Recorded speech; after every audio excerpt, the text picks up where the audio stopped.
महाराष्ट्रामध्ये ओबीसी प्रवर्गात कुणबी प्रमाणपत्र सगळ्या राज्यात मिळतात. बरोबर. मराठवाड्यात मिळण्याचं प्रमाणच कमी होतं. म्हणजे माझ्या माहितीप्रमाणे 37 वर्षामध्ये केवळ 2363 कुणबी प्रमाणपत्र मराठवाड्यात इश्यू झाली होती. मग त्याच्यासाठी रिलॅक्सेशन देण्यासाठी काय काय करता येईल त्यासाठी शिंदे समिती नेमली, नोंदी शोधल्या आणि 10 महिन्यामध्ये 1,66,000 एवढी कुणबी प्रमाणपत्र दिली. इथपर्यंत मागणी बरोबर होती.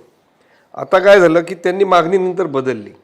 ते म्हणले सगळ्या महाराष्ट्राचं कुणबीकरण करा आणि मग सगळे सोयरेचं GR काढा. मग नंतर म्हणले मराठा आणि कुणबी एकचं GR काढा. ह्या तीनही गोष्टी याला न्यायालयीन अडथळे होते. एक तर ज्या दिवशी 26 जानेवारीला सरकारने जो अध्यादेश काढला, अधिसूचना, ह्या अधिसूचनेच्या दिवशी सुप्रीम कोर्टामध्ये मराठा आरक्षण ऑलरेडी फेटाळलं गेलं होतं.